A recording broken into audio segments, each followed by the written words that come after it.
આજે આપણે જોઈએ હવે next 3 tyre structure of Panchayati રાજ, બરાબર છે. એમાં જે પંચાયતી રાજ છે એનું જે 3 સ્તરનું એક પછી એક જે 3 સ્તરનું જે લેયર છે એના વિશે આપણે કરવાના છે, બરાબર. આ જે પંચાયતી રાજ છે એમાં પહેલું આવશે પંચાયત સમિતિ, બરાબર છે. તો the second or middle tier of Panchayati Raj is Panchayat Samiti. આપણે અત્યાર સુધી જોયું કે જે પંચાયત જે છે એ આપણે જોઈ, એટલે જે વિલેજ પંચાયત છે એને જોઈ, બરાબર છે. હવે જે છે પંચાયતી રાજની મિડલ ટાયરનું એટલે કે મિડલ સ્તરનું જે લેવલ છે એ છે પંચાયત સમિતિ, બરાબર છે. એની અંદર શું હોય છે કે which provides a link between gram panchayat અને જિલ્લા પરિષદ. એ જે ડિસ્ટ્રિક્ટ લેવલ છે અને જે ગામનું લેવલ છે ને એ બંનેને જોડતી કડી, બરાબર છે, એ છે પંચાયત સમિતિ. ધ સ્ટ્રેન્થ ઓફ પંચાયત સમિતિ also depends on the population in a સમિતિ એરિયા.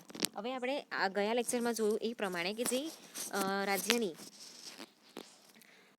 જે વસ્તી છે 20, એનું પોપ્યુલેશન જે છે 20 લાખથી ઓછું હોય ત્યાં આ પરિષદ આવતી નથી, પણ આપણે પોપ્યુલેશનની દ્રષ્ટિએ જોવા જઈએ ને તો બધી જગ્યા પર આવતું જ હશે, બરાબર છે. ધ સ્ટ્રેન્થ ઓફ પંચાયત સમિતિ also depends on the population in a સમિતિ એરિયા, બરાબર છે. તો જે સમિતિ છે, ઓકે, પંચાયત સમિતિ, એની અંદરના જે મેમ્બર્સ છે કે એની જે સ્ટ્રેન્થ છે, બરાબર છે, કે એના જે મેમ્બર્સ છે એ જે સમિતિનો એરિયા લાગે છે ત્યાંનું પોપ્યુલેશન કેટલું છે એના પર બી ડિપેન્ડ કરતું હોય છે. તો જે પંચાયત સમિતિ છે એના કેટલાક જે મેમ્બર્સ છે એ ડાયરેક્ટલી અહીંયા ઇલેક્ટેડ બી થાય છે, અને જે કેટલાક છે એ કોણ છે? સરપંચ ઓફ ગ્રામ પંચાયત, બરાબર છે. તો sarpanch of the gram panchayat are ex officio member of panchayat samiti. તો જે પણ સરપંચ હોય ને, બરાબર છે, જે ગ્રામ પંચાયતના જે સરપંચ છે, આપણે પંચાયત રાજની અંદર જોયું કે પહેલું જે આવે એ ગ્રામ પંચાયત આવે, બરાબર. ગ્રામ પંચાયત વિશે આપણે જોયું. હવે જે આ પંચાયતી સમિતિ છે એની અંદર જે સરપંચ છે કોણ હોય છે? X officio member of, officio એટલે અધિકારી, બરાબર છે. તો જે પંચાયત સમિતિની અંદર જે એક્સ ઓફિશિયો તરીકે કામ કરી ચૂકેલા હોય કે એના જે મેમ્બર્સ હોય, બરાબર છે, એનો અહીંયા સમાવેશ કરવામાં આવે છે. તો however all the sarpanch of gram panchayat are not members of panchayat સમિતિ એટ ધ સેમ ટાઈમ. તો જેટલા બી સરપંચ છે ને, બરાબર છે, એ ગ્રામ પંચાયતના એ લોકો જે સરપંચ છે, બરાબર છે, એના એવું જરૂરી નથી કે ગ્રામ પંચાયત સમિતિના મેમ્બર્સ એ લોકો હોય જ, બરાબર છે. The number of varieties from state to state and its rotation annually.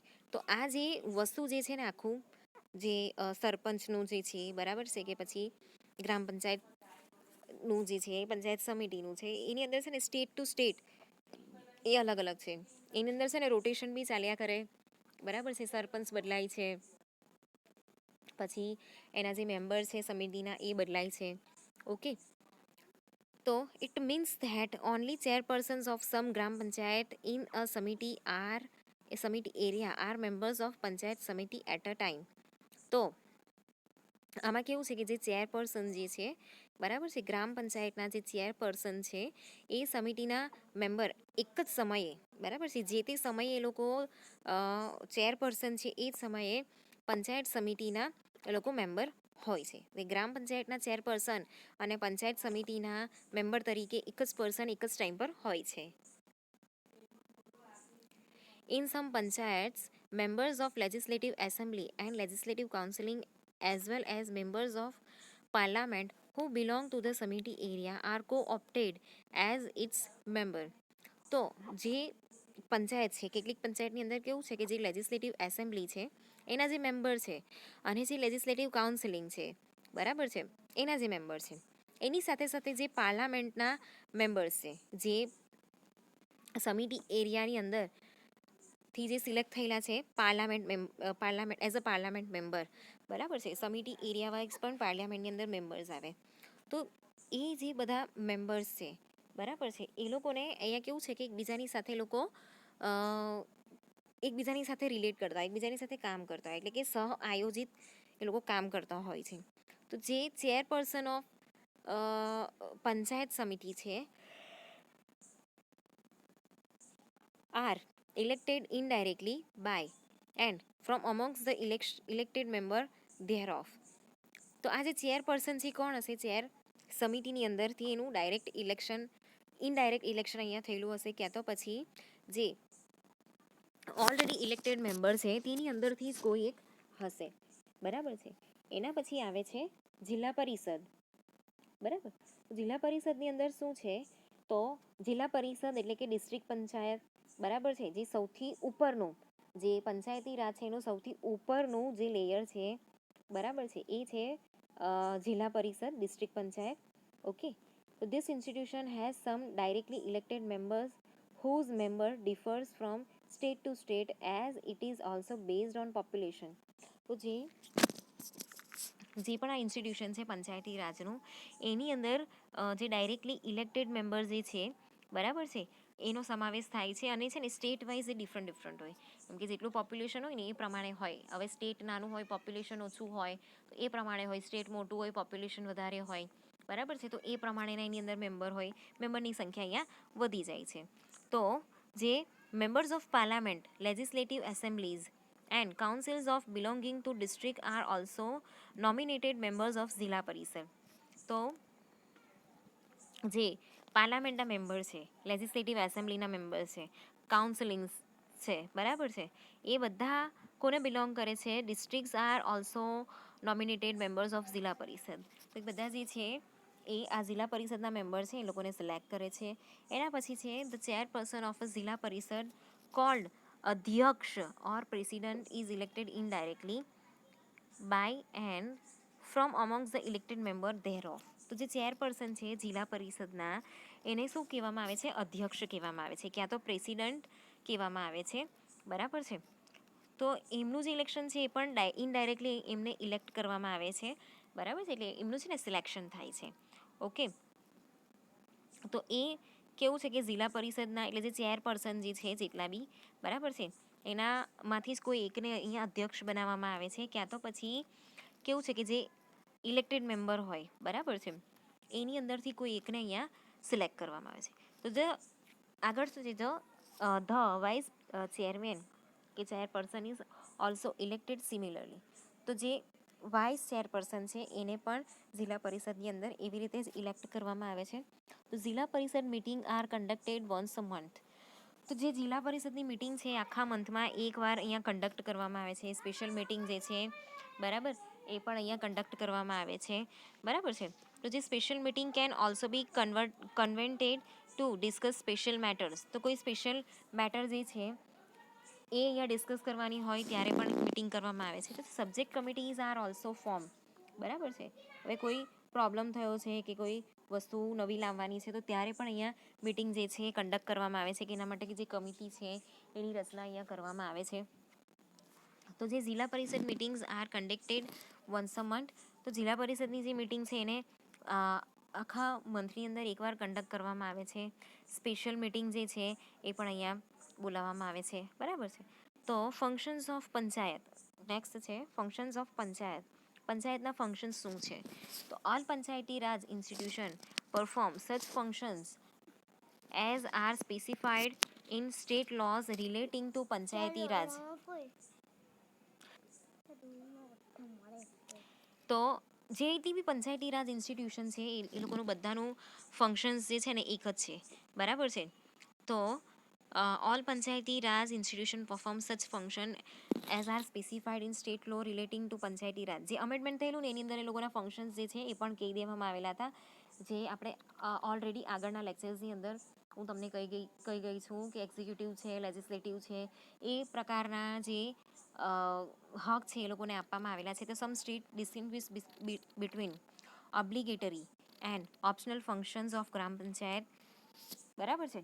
એટલે જો કેવું હોય કે ખેતીવાડીને રિલેટેડ હોય, ને રિલેટેડ હોય, રસ્તા બનાવવાના છે, ઉદ્યોગો સ્થાપવાના છે, એ રિલેટેડ બધા જે કામ છે એ લોકોને એક્ઝિક્યુટિવલી આપવામાં આવેલા છે. કારોબારી લેજિસ્લેટરની અંદર કેવું છે કે જે એજ્યુકેશન રિલેટેડ છે, લો બનાવવાનું છે, બરાબર, કે બધાને કમ્પલસરી કે પ્રાઇમરી સેક્શન છે કે પછી પ્રી પ્રાઇમરી સેક્શન છે કે પછી અપર પ્રાઇમરી છે, માધ્યમિક છે, બરાબર છે, એ બધા છોકરાઓને એજ્યુકેશન મળે.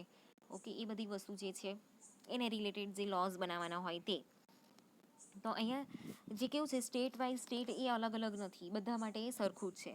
ઓકે, કેમ કે એની ગાઈડલાઇન ઓલરેડી આપણા કોન્સ્ટિટ્યુશનની અંદર આપેલી જ છે. તો civic function relating to sanitisation, જો મેં તમને કીધું ને સેનિટાઇઝેશન, પછી ક્લિનિંગ ઓફ પબ્લિક રોડ, ચોખ્ખાઈ રાખવી, બરાબર છે. પછી પબ્લિક રોડ છે એનું ક્લિનિંગ કરવું. પછી માઇનર ઇરિગેશન છે, ઇરિગેશન એટલે જે સિંચાઈ છે એની સુવિધા, તો નહેર બનાવવાનું કામ ને બધું. Public toilets and laboratories, okay, તો પબ્લિક ટોયલેટ્સ બનાવવાની હોય છે, લેબોરેટરીઝ બનાવવાની હોય તે. પ્રાઇમરી હેલ્થ કેર સેન્ટર હોય છે, વેક્સિનેશન થવું જોઈએ, બરાબર, તો એના માટેની સુવિધા. પછી ડ્રિંકિંગ વોટરનું સપ્લાય, પછી કન્સ્ટ્રક્શન પબ્લિક વેલ્સ, કૂવા જે પબ્લિક કૂવા બનાવવામાં આવે છે એ. રૂરલ ઇલેક્ટ્રિફિકેશન, બધાને પેલો જે ઇલેક્શન કાર્ડ બનાવી આપવાની જે સુવિધા છે એ. આધાર કાર્ડ બનાવવાની સુવિધા છે એ, બરાબર છે. પછી social health and primary and adult education, social health જે છે એને પણ અહીંયા ધ્યાનમાં લેવામાં આવે છે. પછી પ્રાઇમરી એન્ડ એડલ્ટ એજ્યુકેશન જે છે એ. તો એ બધી વસ્તુ જે છે ને એ વિલેજ પંચાયતના ફંક્શન્સની અંદર આવે છે, બરાબર છે. તો આ બધી વસ્તુ જે છે અહીંયા કન્સિડર કરવામાં આવેલી છે. આટલી વસ્તુ જે છે એ લોકોનું ધ્યાન રાખવાનું છે. એ સિવાય બી એના બહુ બધા ફંક્શન્સ છે, બરાબર છે. તો optional function depend on the resources of the panchayat.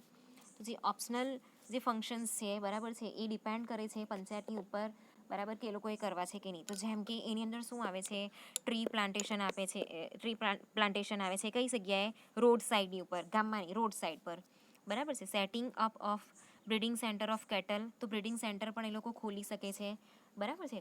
ગામમાં જો ઢોર હોવાના, ગાય હોવાના, બકરી હોવાના, ભેંસ પાડેલી હોય બધાએ, બરાબર છે. ગામમાં એ બધો બિઝનેસ ચાલતો જ હોય છે. ઓકે, પછી organising child and maternity welfare, તો કેટલીક જગ્યા પર છે ને તો જે મેટર્નિટી વેલફેરના જે પ્રોગ્રામ છે એ ચલાવવામાં આવે છે. મેટર્નિટી, પછી જે ચાઇલ્ડની હેલ્થ છે, બરાબર છે, એના મમ્મીની હેલ્થ છે, તો એને રિલેટેડ એ લોકોના જે હેલ્થ સેન્ટર છે ત્યાં કેટલીક એ લોકોને સુવિધા આપવામાં આવે છે, બરાબર છે. કેટલીક ગાઈડલાઇન્સ અહીંયા પૂરી પાડવામાં આવે છે, ખાવાનું આપવામાં આવે છે, એને રિલેટેડ જે દવા છે, બરાબર છે, એ બધી વસ્તુ અહીંયા પૂરી પાડવામાં આવે છે. તો એ બધી વસ્તુ અહીંયા અપાય છે. પછી પ્રમોશન ઓફ એગ્રીકલ્ચર, તો એગ્રીકલ્ચરને રિલેટેડ બધી વસ્તુ અહીંયા પ્રોવાઈડ કરવામાં આવે છે, બરાબર છે. ખાતર છે, બીજ છે, ઓકે, સારા બિયારણ, ખાતર, એ બધી વસ્તુ જે છે અહીંયા પ્રોવાઈડ કરવામાં આવે છે. તો જે ટોટલનું અમેન્ડમેન્ટ થયેલું એના પછી જે ગ્રામ પંચાયતનો સ્કોપ જે છે એ વધારે વાઇડન થઈ ગયો, બરાબર છે. તો એની અંદર કેવું છે કે such important functions like preparation of annual development plan for panchayat area, તો પંચાયત એરિયાની અંદર જેટલા પણ વિસ્તાર આવતો હોય, બરાબર છે, તો એના ડેવલપમેન્ટ માટે એક એન્યુઅલ પ્લાન અહીંયા તૈયાર કરવામાં આવે છે. પછી એન્યુઅલ બજેટિંગ પણ કરવામાં આવે છે. પછી જે નેચરલ કેલેમિટીઝ આવે છે એના રિલીફ માટેની કેટલીક તૈયારીઓ કરવામાં આવે છે. પછી રિમૂવલ ઓફ એન્ક્રોચમેન્ટ એટલે અતિક્રમણ, જે કેવું છે, અતિક્રમણ એટલે બધી પરિસ્થિતિ જે હોય જે અંડર કંટ્રોલમાંની હોય એવી લડાઈ ઝઘડો છે, બરાબર. નેચરલ કેલેમિટીઝ છે લાઈક આ કોરોના, તો એન્ક્રોચમેન્ટની અંદર આવે, બરાબર છે. તો જે પબ્લિક લેન્ડ્સ છે, ઇમ્પ્લિમેન્ટેશન છે, મોનિટરિંગ છે, મોનિટરિંગ ઓફ પોવર્ટી જે છે, બરાબર છે. પછી એ બધી વસ્તુ છે એનું એલિવિએશન કરવાનું છે, એટલે કે એનું નિવારણ કરવાનું છે. તેના નિવારણ માટેના જે પ્રોગ્રામ્સ છે એ પ્રિપેર કરવામાં આવે છે. એટલે આખો એન્યુઅલ પ્લાન જે છે અહીંયા તૈયાર કરવામાં આવે છે, બરાબર. એટલે પંચાયતનું જે કામ છે એ શું છે કે મોસ્ટ ઓફ જે સોશિયલ વેલફેર છે, એજ્યુકેશનલ વેલફેર છે, બરાબર છે, એને અહીંયા ધ્યાનમાં રાખવાનું છે. એ સિવાય જે એગ્રીકલ્ચર છે એને રિલેટેડ બધી વસ્તુ જે છે એનું ધ્યાન રાખવાનું છે, બરાબર છે. હવે selection of beneficiary through gram sabhas, public distribution system, non conventional energy sources, improvement chulhas, બરાબર, બાયોગેસ ને બધું છે. હવે તો બધાને જે છે એ સસ્તી સબસિડીની સાથે ગેસનો બાટલો આપવામાં આવે છે. તો બાયોગેસ પ્લાન્ટ જે છે એ એનર્જી સોર્સિસ છે એ, બરાબર, જે નોન કન્વેન્શનલ છે એવું પરંપરાગત નથી એવા, બેટરી ને બધું, પાવરથી ચાલતી, સેલથી ચાલતી બેટરી, ઇલેક્ટ્રિક બેટરી, બરાબર, સોલાર સિસ્ટમ, એ બધી જે વસ્તુ છે એ.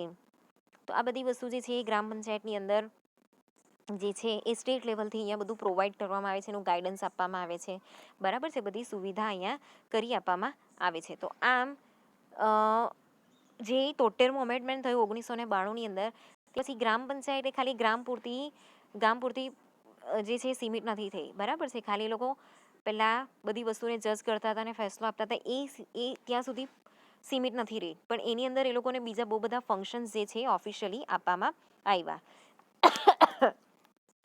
બરાબર છે. તો એની અંદર એ લોકોનું જે કમ્પલસરી વર્ક છે, બરાબર છે, એ અને એની સાથે જે એક્સ્ટ્રા વર્ક છે એ આપણે જોયું. હવે નેક્સ્ટ લેક્ચરની અંદર આપણે છે ને એનું શું જોઈશું, ફંક્શન્સ ઓફ પંચાયત સમિતિ, એ આપણે જોઈશું.